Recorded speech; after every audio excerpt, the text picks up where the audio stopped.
Okay, so several people keep asking me about this. I guess supposed algorithm that I have, or if you want to call it an algorithm, or I would just call it a strategy, I guess, um, to get seats on flights such that you have an empty seat next to you. That is, I prefer aisle seats, but some people, I guess, prefer window seats. But either way, um, on even on flights nowadays where they try to pack them in with as many people as possible, you'll still often find some empty seats on the flights.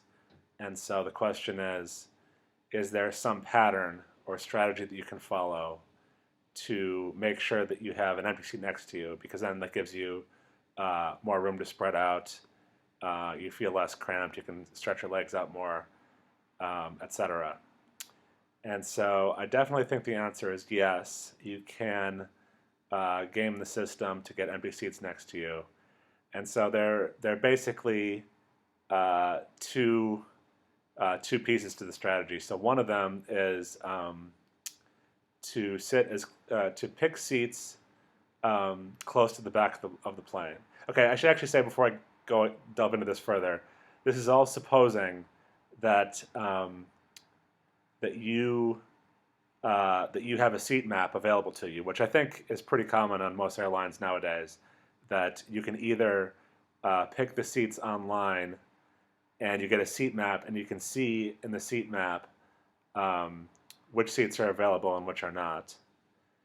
Or at the time you check in, you get a seat map there, and so then you can see which seats are available and which seats are not. So I'm assuming now that your goal, that you have those tools available to you, and your goal is to get an aisle seat in which you have an empty seat next to you.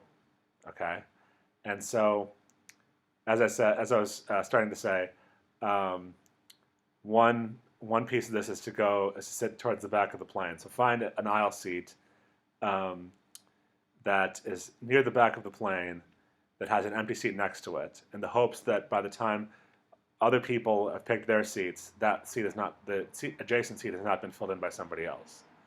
The reason why I said the back of the plane is because almost always, if there are any empty seats around that are left over after all the passengers have been assigned seats, they're near the back of the plane, just because people prefer sitting towards the front. So you do have this trade-off in this case then, where if you're eager to get off the flight, if you're going to get off the plane quickly after it lands, then of course you have to sit in the front. So I'm assuming that you value the legroom more than you do getting off the plane quickly. Of course, if you're checking in luggage, then even if you sit at the very back, odds are very poor that you're ever going to that you're ever going to arrive at the baggage claim after they've started putting the baggage out. So usually it doesn't matter. You're gonna have to by the time you get to baggage claim, you're gonna have to wait for your bag anyway.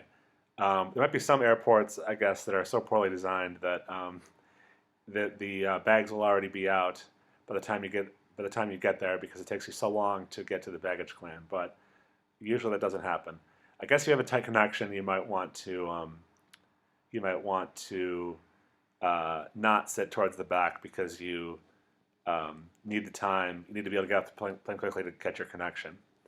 But otherwise, assuming that you value legroom more than getting off this plane quickly, if you're looking for an aisle seat with an empty seat next to it, you're probably going to find it in the back of the plane. Then the second piece of advice or suggestion for getting an empty seat next to you is to create I guess what I would call an orphan empty seat. Okay, so I have a diagram here actually. Um, so let's see here. Does this show up? Okay, so here are um, here's a hypothetical. So this is now. I mean, I've done this a lot with like large international flights. So you have these big planes that have like potentially three sections across. So you have, let's see, how do I do this? You have one set of seats on one end, you have another set of seats in the middle, and you have another set of seats on the other end of the plane. So I have the windows on both sides, window over here, window over here. This is very hard to do um, backwards, seeing myself in the in the display on my computer, but I'm tempting it anyway. You have the windows on either side, you have the aisles in between, and so then between those you have the three rows of three seats, rows of four seats, and rows of three seats. Obviously, there are going to be many more rows than these three that I've drawn here, but just use your imagination. I didn't want to fill in like 50 rows of seats going up the page. Um, okay, so whatever's xed off here, we're assuming that that is a seat that's already been taken. Okay, so if you want suppose you want an aisle seat somewhere on this end of the plane, um, then you don't want to pick this one here because um, you already have somebody sitting next to you, right? So then you have the next two rows. You have this option here where there's already somebody sitting at the window seat of that row, and then you have at the bottom a completely empty row. Okay? So what I'm suggesting is that you don't want to go for the empty row. You want to go for the one where you have somebody's already sitting at the window, and so you have an empty seat there with an orphan empty seat next to you, and then beyond that is the window seat, which already has somebody sitting there. So why do you want to do it that way? You want to do it that way because um, people often travel in groups of more than one, obviously. So if you have a group of two, for example, let me clarify. If you yourself are traveling alone, but you want to get this aisle seat by yourself, you have to account for the fact that other people could be traveling in pairs or groups of more than two, potentially. And so if you leave just one empty seat next to you, that's going to be the last to go because you're not going to have that filled up by a group of more than one person. This is going to be one person traveling by themselves that will get that seat, and they're going to pick it last because people don't want middle seats, right? So that's why you want to pick that. Oops, you want to pick that seat there that has the orphan empty seat next to it, not the one that is in an empty row. Okay. Now I actually prefer usually. So you can do that on any type of plane that you have where you have three across. On larger international flights, you'll have this middle section potentially. Um, I kind of prefer sitting on the aisle in the middle section because then if you have an empty seat next to you, then nobody's going to climb over you to get out of their seat, to go to the bathroom or whatever, as they would if you were in a row with somebody in the window seat. But in this case, the same principle applies. You don't want to sit here where you have two empty seats next to you, and you don't want to sit in this back empty row because you're leaving three empty seats next to you, and that could potentially fill up with a group of three people. Instead, you want to go for this case where you sit in this row where you have just the one empty seat next to you. Okay, because then again, it's unlikely to be taken by anybody because it's just an orphan empty seat.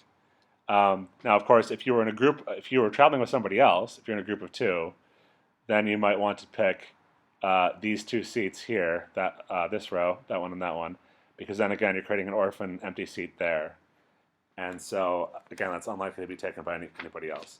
Now, if you want to get really fancy, you can also have. I guess you could have some preference about whether you prefer to sit on like the right or left hand side of the plane, depending on maybe if you're right or left-handed and you're going to be, I don't know, writing something while you're flying, and you want to have more room for your right or left hand. I don't know, but I can't solve every problem. So if you have a preference like that, I guess that's up to you to sort out how to do it. But I figured I would just explain the basics of this strategy. So now you will be able to game the system and hopefully increase the probability that you will have an empty seat next to you on the flight, assuming that that is what you are after. And I think that's all for today. So I will stop there. Bye bye.